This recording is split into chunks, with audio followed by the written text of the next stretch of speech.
नमस्कार दोस्तों, एक बार फिर से हमारे YouTube channel hand books wise में आपका बहुत बहुत स्वागत है। आज हम आप सबके लिए लेकर आए हैं एक महान पुरुष महात्मा बुद्ध की जीवन कथा, जिसके कुल 10 अध्याय आप सबको सुनने को मिलेंगे। यह 10 अध्याय आपके जीवन को बदलने का सामर्थ्य रखते हैं। तो चलिए पहले अध्याय की शुरुआत करते हैं।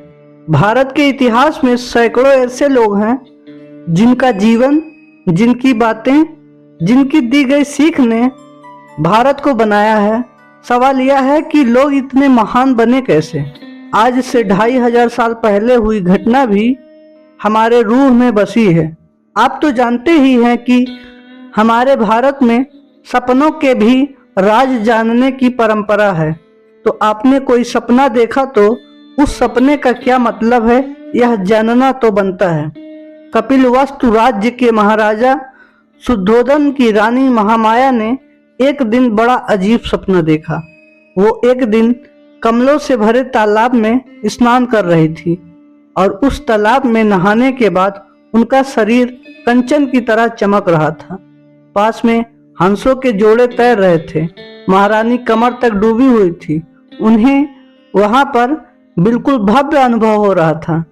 उन्हें लगा कि एक सफेद हाथी उनके तरफ आया और आगे बढ़कर उन्हें प्रणाम करके उनके गर्भ में समा गया। उस समय बिल्कुल यही हुआ। जैसे ही सुबह हुई, महारानी ने राजा शुद्धोधन को अपने सपने के बारे में बताया। शुद्धोधन ने उस समय के 4 प्रकांड पंडितों को बुलवाया और सभा में चर्चा शुरू हुई। 3 पंडित तो बोले कि महाराज, यह तो बहुत शुभ है। इंद्र का जो वाहन है वह अरावत होता है और महारानी ने इस सफेद हाथी को देखा तो निश्चित रूप से एक युवराज आने वाला है, यही संकेत है। और चौथा पंडित खामोश था। महाराज ने पूछा, आप क्यों खामोश हैं पंडित जी? पंडित जी ने कहा, मेरी बुद्धि के मुताबिक यह थोड़ा अलग है। आपके मुताबिक यह सफेद रंग का हाथी है। आप पिता तो बनेंगे, युवराज आएंगे, पर युवराज सम्राट नहीं होंगे, बल्कि वह ऐसे ज्ञानदाता बनेंगे जो अपने श्वेत ज्ञान से पूरे संसार का अंधेरा मिटा देंगे। इस स्वप्न के 10 महीने बाद महारानी महामाया ने एक बच्चे को जन्म दिया, जिसका नाम सिद्धार्थ रखा गया। सिद्धार्थ यानी जिसकी सारी इच्छा पूरी हो। उस समय ऐसी प्रथा चलती थी कि रानी अपने पहले बच्चे को अपने मायके या नैहर में जन्म देती थी। शायद उस वक्त ऐसा शुभ माना जाता था। कपिलवस्तु की महारानी महामाया देवी भी अपने नैहर देवदाह जा रही थी। महारानी के लिए एक रथ तैयार किया गया। उनके साथ गोपियां भी थी। नैहर जाते समय लुम्बिनी के घने जंगल में ही रानी को प्रसव पीड़ा होने लगी, जिसके कारण परिचालिकाओं ने वहीं पर रुकने के लिए बोला। यह स्थान नेपाल के तराई क्षेत्र में कपिलवस्तु और देवदाह के बीच नौतनवा स्टेशन से 8 मील दूर पश्चिम से रुक्मिन देह नामक स्थान पर आता है, जहां एक लुम्बिनी नाम का वन भी है। वैशाख मास की पूर्णिमा थी। लुम्बिनी का कोना कोना चांद की चांदनी में चमक रहा था। प्रतीक्षा की घड़ियां खत्म होने वाली थी। रानी महामाया ने वहीं पर एक सुंदर शिशु को जन्म दिया। फिर इसकी सूचना कपिलवस्तु तक भेजी गई।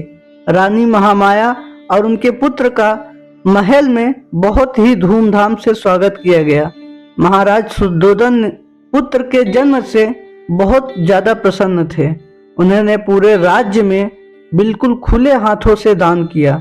उन्होंने पुत्र प्राप्ति की खुशी में हर किसी को बहुत दान दिया। आखिर महाराज को यह पुत्र बड़े लंबे समय के इंतजार के बाद प्राप्त हुआ था, जो कि उनके राजवंश को आगे बढ़ा सकता था। फिर एक दिन राज्य के सबसे बड़े ऋषि आशितराज महल पहुंचे। सिद्धार्थ को उनके सामने लाया गया। महाराज ने कहा, कृपा आप मुझे यह बताएं कि मेरे बेटे को सम्राट बनाने का या उसे राजा बनाने का समाधान क्या है। मैं चाहता हूं कि मेरे बाद वही इस राज्य को संभाले। ज्योतिष ने सिद्धार्थ को अपनी गोद में लिया और वह बहुत भावुक हो गए। क्या सिद्धार्थ के साथ कुछ बुरा होने वाला है? ज्योतिष ने कहा, नहीं, बिल्कुल नहीं, बल्कि कोई भी बुरी चीज इसके आसपास भी भटक नहीं सकती। यह तो भविष्य में बुद्ध बनेगा, और जब यह बालक बुद्ध बनेगा तो मैं इस धरती पर नहीं रहूंगा, इसलिए मैं भावुक हूँ। कुछ दिनों बाद राजा ने फिर से ज्योतिषियों को अपने महल बुलवाया और अपने बच्चे की कुंडली देखने को कहा। पहले ज्योतिषी ने कहा, महाराज, आपके बेटे की कुंडली तो बहुत अच्छी है और वह बहुत ही संस्कारी साबित होगा। तब तक दूसरे ज्योतिष ने कहा, महाराज, आपका बेटा बहुत ही ज्यादा ज्ञानी होगा, इसमें कोई संदेह नहीं है, लेकिन यह राजा नहीं बनेगा। महाराज, भले ही राजा न बने, लेकिन यह राजाओं का राजा, सबका मार्गदर्शक अर्थात एक सन्यासी बनेगा। एक राजा के लिए बहुत परेशान करने वाली बात है कि उसका बेटा बड़ा होकर उसके मार्ग पर ना चले और सब कुछ त्याग दे। राजा शुद्धोधन एकदम से घबरा गए कि ऐसा कैसे हो सकता है, मैं तो अपने वंश को आगे बढ़ाना चाहता हूँ। ज्योतिष ने कहा, महाराज, हम और आप नियति को नहीं टाल सकते हैं, लेकिन मैं इतना कहना चाहता हूँ कि आपका बेटा जीवन में बहुत सारा दुख देखने के बाद ही संन्यास लेने की और भी ज्यादा दिलचस्पी बढ़ेगी। राजा ने कहा, मैं आपका बहुत आभारी हूँ कि आपने मुझे एक उपाय बताया है। मैं ऐसा करूँगा कि मैं अपने बच्चे को कभी ऐसा कोई दुख ही नहीं देखने दूंगा। मैं पूरी कोशिश करूँगा कि उसे हर सुविधा प्राप्त हो।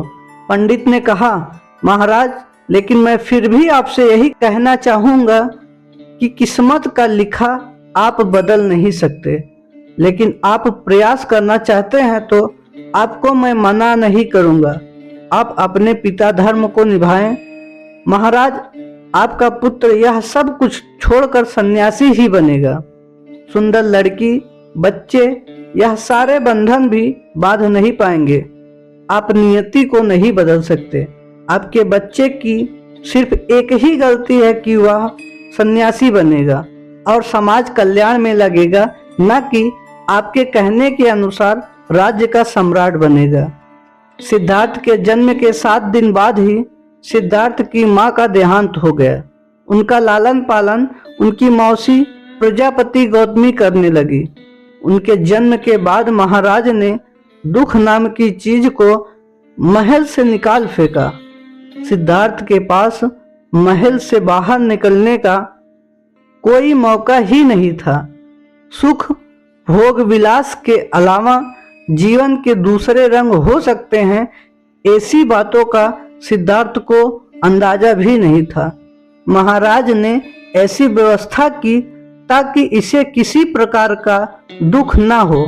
महाराज ने हर मौसम के अनुसार अपने बच्चे के लिए अलग अलग महल बनवाए।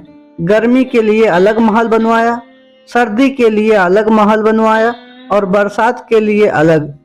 यह सब इसलिए किया जा रहा था क्योंकि सिद्धार्थ सन्यासी ना हो जाए। महाराज चाहते थे कि उनका पुत्र भारत का चक्रवर्ती सम्राट बने, न कि घर घर घूमकर भिक्षा मांगने वाला सन्यासी बने। महाराज शुद्धोधन यह नहीं चाहते थे कि उनका पुत्र किसी भी परेशानी का सामना करे और ज्योतिष की कई बातें सच हो जाए। पर क्या ऐसा सच में हुआ? बच्चे के जीवन में उसने कभी किसी दुख का अनुभव नहीं किया। क्या महाराज का यह निर्णय सिद्धार्थ को सन्यासी बनाने से रोक सका? यह सब जानने के लिए दूसरे अध्याय को जरूर देखें और यदि चैनल पर नए आए हो तो वीडियो को लाइक कर दें और चैनल को सब्सक्राइब कर लें ताकि हमारी आने वाली हर वीडियो आप तक पहुंचती रहे। जल्द ही हम गौतम बुद्ध के जीवन की कथा का दूसरा भाग लेकर आएंगे। तब तक के लिए नमस्कार, जय हिंद।